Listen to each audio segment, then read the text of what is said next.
Hey everyone, I'm the Big Onion Institute, and this is the overview of my SiegeCraft add-on. Currently, it adds 2 new stationary weapons to the game, as well as a plethora of ammo types to go along with them, each with their own unique effects and strengths. There's also a bonus item if you have the Cave Update Remastered installed, but I'll talk more on that later. Before we begin, I want to quickly go over the required settings for this add-on. You need to turn on Holiday Creator features in the experimental settings for everything to work properly, and if your device can handle it, bump up your simulation distance to as far as it can go. Otherwise your projectiles will pause their flight if they get too far. Having a smaller simulation distance doesn't cause anything bad really, it's just weird having random cannonballs fall from the sky like 10 minutes after you fired them. But moving on, this add-on features the cannon as its premier siege weapon. Comes in 2 variants, the field cannon, which you see here, and the fort cannon. The field cannon prioritizes mobility, while the fort cannon prioritizes durability. You can reposition the field cannon with a lead and tear it down much faster than the fort cannon. However, the field cannon has much less health and can be destroyed in battle much faster. When destroyed, each cannon will drop itself as an item, the same way a boat will. Once placed, either cannon can be nudged like this, so you can get their position just right. Both cannons share the same ammo types, and as a bonus, you can fire yourself out of the cannon when you're holding an item other than ammo. You won't take any fall damage too. Well, as long as you don't dismount, that is. Both types of cannons can be crafted at the Siege Workshop, a new type of crafting bench included with this add-on. You can craft it with this recipe. Now you may notice that this is the trading interface here. And I'll be completely transparent with you, I kinda hate working with custom blocks, especially with how often Mojang has broken them. So to future-proof this add-on, and just for ease of access, I've made the Siege Workshop act kinda like a trader, just only with crafting materials. You can still place and interact with it like a block though, and as an upside, you can easily see all the crafting recipes without needing to look them up. That's always been kind of an annoying part of custom crafting recipes. But alongside the 2 types of cannons, the Siege Workshop also allows you to craft every single type of ammunition, the most basic of which are cannonballs. They're very cheap and reliable, and are probably going to be the rounds you use the most. They deal respectable splash damage and do very high damage with direct hits, high enough to kill a Ravager in just 3 shots. Next we have the Explosive Shell. This ammunition type is no joke. It does comparable damage to normal cannonballs, but with much greater splash damage. Can easily take out groups of enemies in a single hit. Little historical side note, this type of ammo was actually used in naval battles and was devastating to traditional wooden warships. That's partially why they were replaced with metal ships later on. The next couple types of ammunition are also based on historical ammunitions too, like here with a chain shot.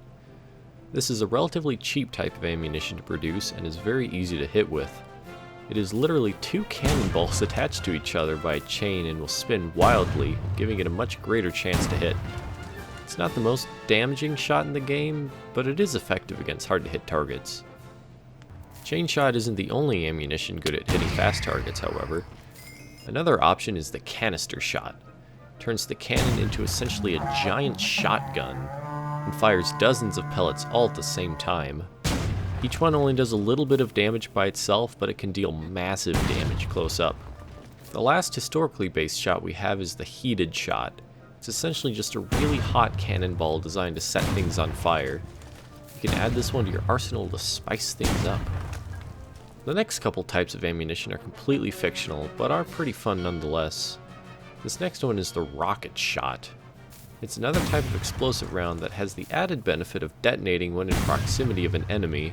This can be really helpful when shooting at phantoms. However, I need to let you know of a technical limitation. For some reason, Minecraft has disabled explosive damage, potion effects, and even damage commands from working on any boss monsters. So this means that no matter what I did, I couldn't make this round usable against either the dragon or the wither. Apparently this is intended behavior for boss monsters, so there's nothing really I can do about it. I have no idea why Mojang would design it this way, but what can you do? And last but not least, we have the Wither Shot. It's essentially like a superpowered version of the skulls that the Wither shoots. It has a massive range and will inflict the Wither effect on everything it touches. It's definitely the hardest ammunition to craft, requiring Wither skulls, but it is the most deadly. And alright, I know I just said the Wither Shot was the last ammunition type, and it is, but only in the default version of this add-on. You also have the Cave Update Remastered installed. You get one extra type of ammo to use, and that's the glowing goo shell. They're crafted like so, and are very good for lighting up large areas very quickly. It's kind of like a giant goo shotgun. Or, never mind, that sounds a little bit weird. But that about wraps things up. I know that compared to the last add-on I released, this one is a little bit smaller scale, but I've also been focusing a lot on a really cool new project. I'm actually on my way to developing my very own standalone game. Currently I'm still working on the initial gameplay prototype, so none of the art here is really representative of what the game's actually going to look like, but I'm really looking forward to sharing more about this with you guys in the future. But anyway, getting back to this add-on, I'd love to add more siege engines in the future, like ballistas or trebuchets or mangonels, maybe even things like the organ gun or the Korean hwacha. And also let me know of any cool siege weapons you'd like me to add. I'm sure there's some really interesting ones that I haven't heard about yet, so let me know. Leave a like if you enjoyed, and subscribe if you want to keep up with all my future projects. Thank you so much for watching, and I'll see you next time.